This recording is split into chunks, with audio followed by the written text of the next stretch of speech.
it's about the whole structure. And as I mentioned in the beginning, I am kind of sort of coaching the CEOs. So there's a kind of relationship between the goal vision and CEO coaching, and also the cognitive science.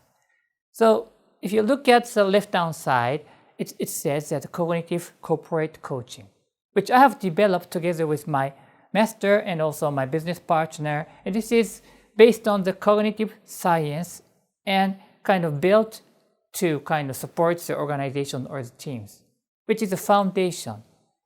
And on top of that, I have created, using many kind of similar ideas, but I reframed them in the goal vision method, and it is kind of based on 3 theories, which I call goal theory and feed forward theory, and also the cause theory. The goal theory is really talking about how to achieve the goal, and it is kind of has 3 components, like imagination and confidence and involvement. So there are some kind of terminologies that I'm specifically using. So therefore, imagination is about the goal setting, and confidence is about the self-efficacy, which I'm going to explain later.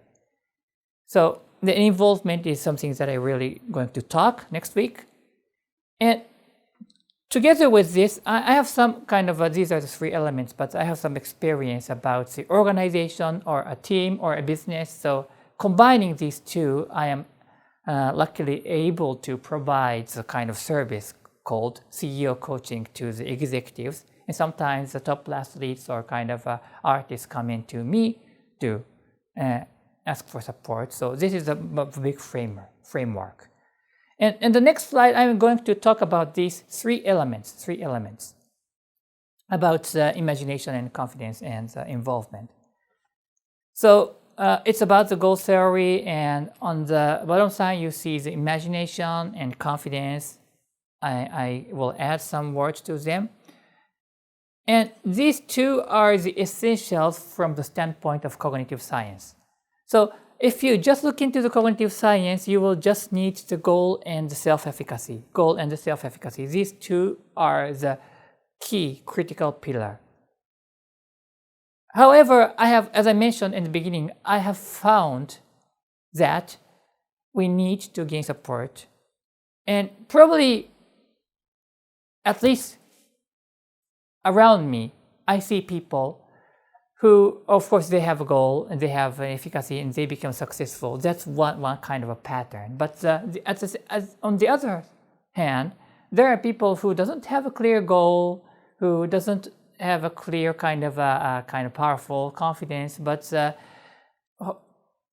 for some reason he became successful, and the reason seems to be because he has a lot of friends, or he's liked by many people. And because of that nature, he was invited or a part of some good comfort zone, which is he wanted to be, but he was just invited. He became part of those group, and afterwards his goal or efficacy raised. So I think I found that it is very important that this 3rd element really enables us to make the difference between the kind of really successful people and also from the kind of people struggling. And I mentioned that the goal setting and self-efficacy, these terms sits here. So when I say imagination, it's about goal setting, and when I say confidence, it's about self-efficacy. But in the goal vision kind of structure, I just use the different terminology. So let me quickly go on to explain what is goal vision. So goal vision, of course, you understand English. It's a gold vision, which is a shiny thing like a gold. It's simple. And the other thing is that, of course, you, of course, know that this kind of English does not exist.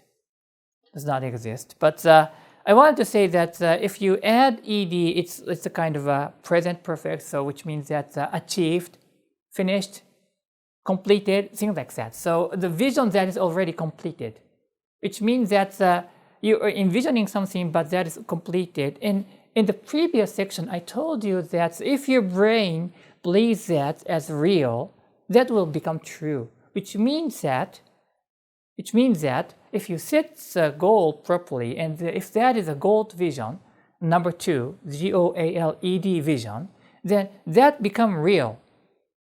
Of course, this is a kind of I'm playing with the words, but I wanted to put this concept in this terminology, and then for this is working in, at least in Japan, I want to provide this kind of produce, this to the other countries as well, right?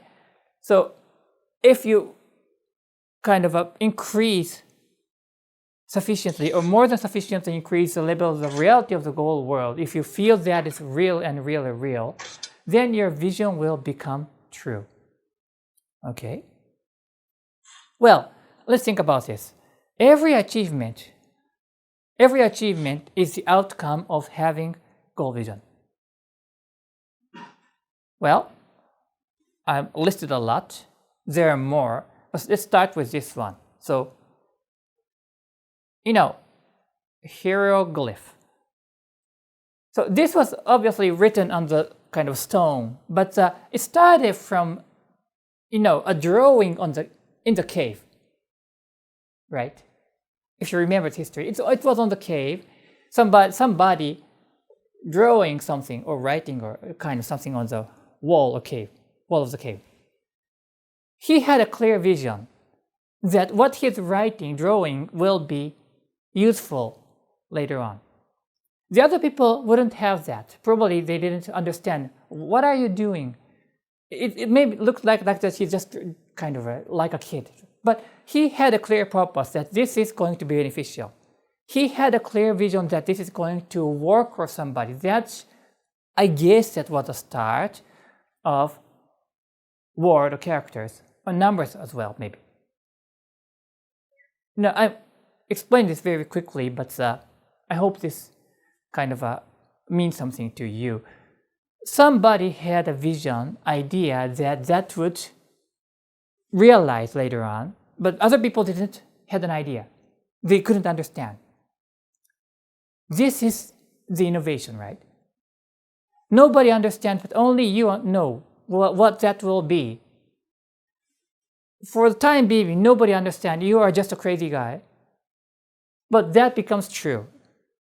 Look at the next one. Printing, typography.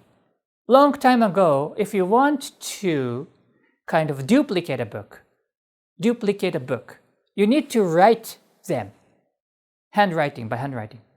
But some guy, long time ago, started thinking about that. If I could use this machine to print the book, it's gonna reduce the time. Of course, maybe the initial cost may be higher, but the total cost lower. That changed the world. Right. And of course, the Bible was the first book that was kind of widely copied, right? Look at the electric light bulb, radio, everything, television, everything came out of somebody's idea. People didn't understand. People thought that she may be crazy, but that is creating something, And I always ask, can you think of other things? I want to take time for that. You think about something, but because of time, I have to tell you now that everything around you is coming from somebody's idea. Please take a time, look around. Pick up anything around you, anything that you feel useful, not on the computer. Even the wall, even the chair you are sitting on didn't existed. Everything around you is because of somebody's goal vision. Goal vision is a term that I just used, but I hope you understand what I'm trying to say. Well, look at this. Big businesses. There are a lot of lists, so I won't be able to cover everything. And let me start with Disneyland, because this is a kind of fancy story that I love. Mr. Walt Disney started this one. He was a successful, he was a rich guy, but that was limited to the movie world, film world. He wanted to start an amusement park for her daughters. But of course, he didn't have experience and expertise, so people didn't invest in what he wanted to do. But he thought, and he knew how to do it. What he did was two things. Number one, he went out to the field and looked for an orange grove. He purchased a huge real estate. Number one. Number two, he hired a designer, spent one weekend, and worked together for 2-3 days and created one drawing picture. And he brought the drawing to the investors and explained what he wanted to do. And they decided, many of them decided to support him. So what did he create? What did he draw on the paper? Whenever you visit, not only Disneyland, but like particularly Disneyland, you will kind of be handed some paper that shows the entire map of that park, right? And particularly in Disneyland, you will receive the similar one worldwide, wherever you go. And always in the center, the Cinderella Castle sits there, surrounded by many other attractions, right? Think about this. Mr. Walt Disney saw the Cinderella Castle in the middle of an orange grove. Do you think you will see in the orange plantation, you see the Cinderella Castle? Had he not seen that, nobody of us would have think about that Disneyland world. So this is one example, and I'm going to quickly go to the Star Wars thing. So Mr. George Lucas, he wanted to create the movie for the war and the worship in the star, but the space. He didn't have enough money. He had money, but he didn't have enough to create that one. So other people didn't support this idea.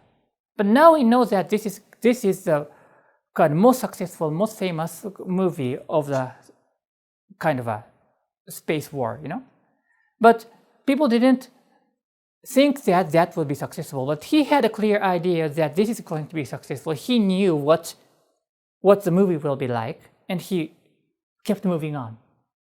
And probably you know that the famous Millennium Falcon, he only had the money to create only the half of that.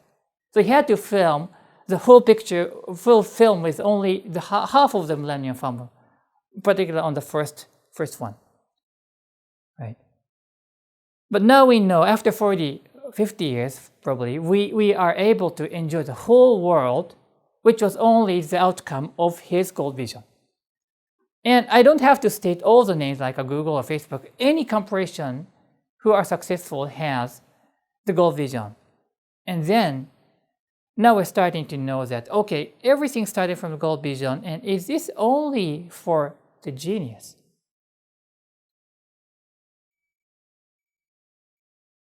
No.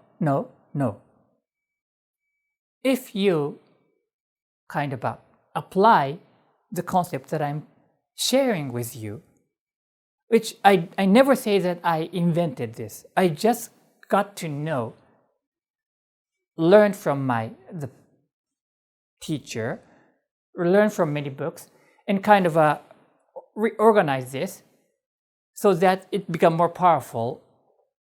Anybody can be genius or whatever you want to achieve. This is the core of gold vision. I'm going to run this quickly in 5 minutes to recap and take a short break. And it starts with the goal setting, imagination.